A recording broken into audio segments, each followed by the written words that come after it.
दोस्तों, लोग कहते हैं कि डर के आगे जीत है, लेकिन इंसान के अंदर यदि अगर डर खत्म हो जाए तो भी इंसान असुरक्षित होता है। इसलिए डर होना भी चाहिए, पर भली भांति आप समझ सकते होंगे कि डर कहाँ होना चाहिए और कहाँ नहीं होना चाहिए। चलिए मैं आपको आज एक बड़ी इंटरेस्टिंग कहानी सुनाता हूँ। ये कहानी उस ज़माने की है जब राजा महाराजा हुआ करते थे। किसी राज्य में एक राजा था, वो प्रजा की बहुत अच्छा देखभाल करता था, पर एक अफसोस की बात थी कि उसके बच्चे नहीं थे। तो बाकी सब प्रजा परेशान थे कि आगे आने वाले टाइम पे राजा कौन बनेगा, क्योंकि उसका कोई संतान नहीं है, तो इसका वारिस कौन होगा, इस राजगद्दी का हकदार कौन होगा। हो ना हो अगर कोई और बन जाए तो फिर राज्य दोबारा वैसे चले ना चले, इस बात से सब परेशान थे। और बड़े सारे लोगों ने उन्हें सलाह भी दिए कि राजा जी आपको शादी कर लेना चाहिए, शादी कर लेना चाहिए, पर वो नहीं माने। उसकी जो पत्नी थी वो भी उनको सलाह दी। फिर एक दिन राजा सोचा कि मेरे सामने तो बोलते हैं, पर लोग अपने से क्या डिस्कस करते हैं। ये सोच के निकल गया अपने प्रजा के पास अपना वेश बदल करके। एक घर में पहुंचा तो वहां देखते हैं कि 3 कन्या थी, जो तीनों आपस में डिस्कस कर रही थी राजा के बारे में। बातें हो रही थी कि राजा की शादी हो जानी चाहिए, राजा को दूसरी शादी कर लेना चाहिए था। अब 3 बहन के बीच ये डिस्कस भी हो गया कि आप क्या सोचती हो। तो बड़ी बहन बोलती है कि मैं मंत्री से शादी करना चाहती हूँ। मझली बहन बोलती है कि मैं रसोइये से शादी करना चाहती हूँ। और जो छोटी बहन थी वो बोलती है कि काश मेरा शादी राजा से हो जाती तो मैं रानी बन जाती। ये सोच दोनों बहन बहुत हंसे। इसी बीच किसी ने दरवाज़ा खटखटाया पानी के बहाने। छोटी बहन दरवाज़ा खोलती है और उसे पानी देती है, और राजा धन्यवाद कहते हुए वहाँ से चला जाता है। दोनों बहन छोटी बहन से पूछते हैं कि कौन है। तो छोटी बहन का जवाब आता है कि पता नहीं, कोई राजाओं जैसे चमक था। तो दोनों बड़ी बहन बोलती है राजा ही ना हो, पकड़ लेना चाहिए था। ये बोल के हंस पड़े। सुबह हुआ। सुबह राजा आदेश दिया कि उन तीनों बहन को लेकर के आए राज दरबार में।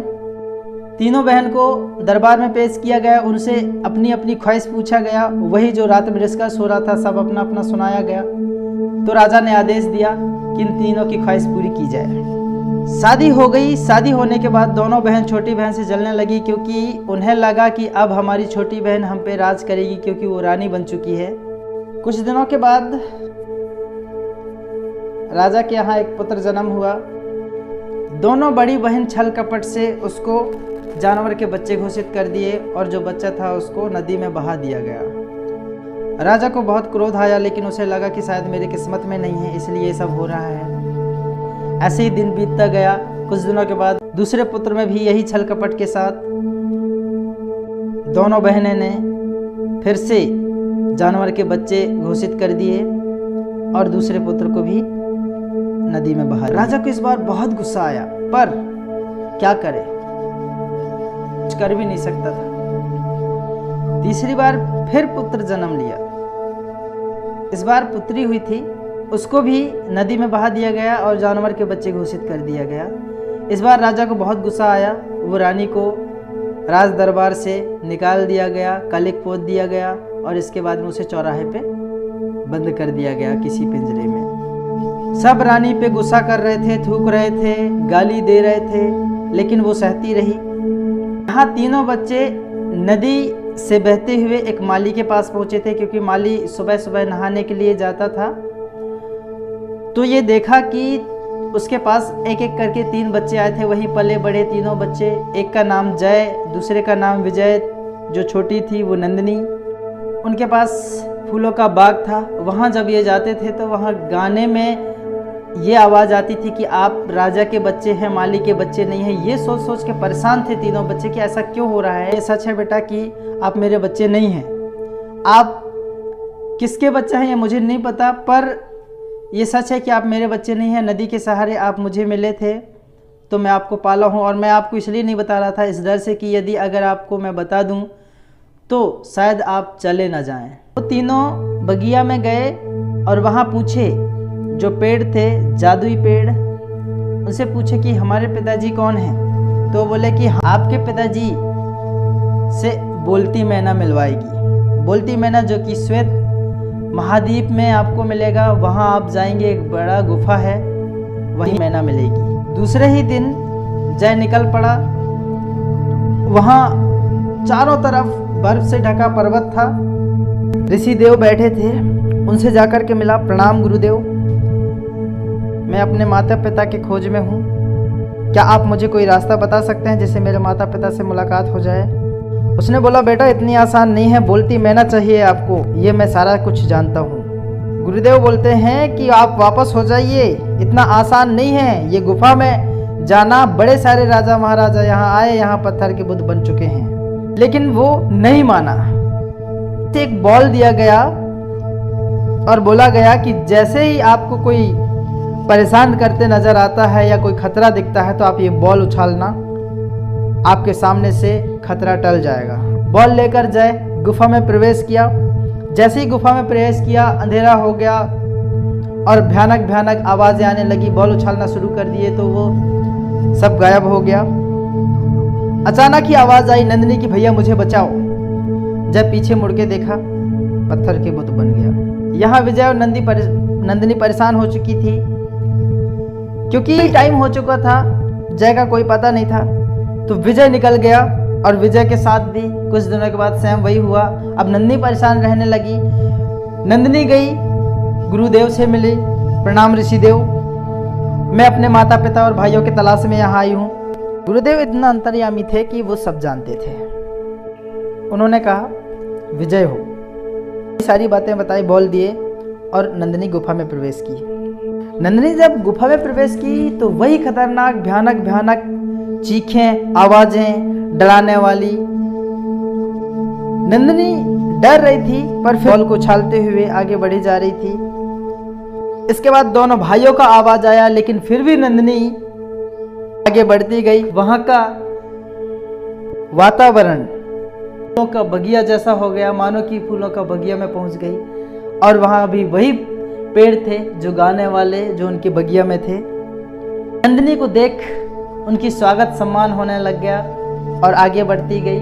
जैसे ही आगे बढ़ी, बोलती मैना दिखाई दी। बोलती मैना के पिंजरे को जैसे ही नंदिनी हाथ लगाई, वहाँ तूफान मच गया, हवा चलने लग गई। नंदिनी की आंखें बंद हो गई। थोड़ी देर के बाद देखते हैं, जब आंखें खुलती है तो वहाँ ना तो कोई गुफा था, ना तो कोई ऋषि देव थे और ना ही कोई भयानक आवाज। वहाँ सिर्फ राजा महाराजा और उसके दो भाई थे। ये दोनों भाई मिल चुके। अब वो बोलती मैना को लेकर के घर आ गए। कुछ दिनों के बाद जय और विजय शिकार में गए थे। वहीं एक राजा भी शिकार में आया और यहाँ क्या कि शेर राजा पे हमला करने वाला था, लेकिन दोनों भाइयों ने शेर पे हमला कर दिया, जिससे वो ढेर हो गया। और इन तीनों की परिचित एक दूसरे से हो गई, पर यह पता नहीं हुआ कि यही उनके बच्चे हैं और वही उनके पिता है।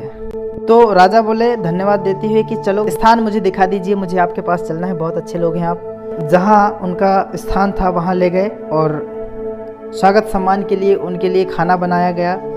तो खाने के साथ तरकारी बनाते टाइम में उनके पास थे नहीं कुछ। तो बोलती मैना बोलती है कि आप अपनी झोली फैलाइए, मैं आपको हीरे देती हूँ। बोलती मैना बोलती है कि आज आपको मोतियों की तरकारी बनानी है और जहाँ राजा बैठे वहाँ पे मुझे रख दीजिएगा। नंदिनी वैसी की। राजा को स्वाद अच्छा लगा मोतियों की तरकारी का। तो नंदिनी से राजा बोलते हैं कि काय की तरकारी है। नहीं बोलती मोतियों की तरकारी भी भला हो सकता है क्या? बोलती मैना इसी बीच बोल पड़ी,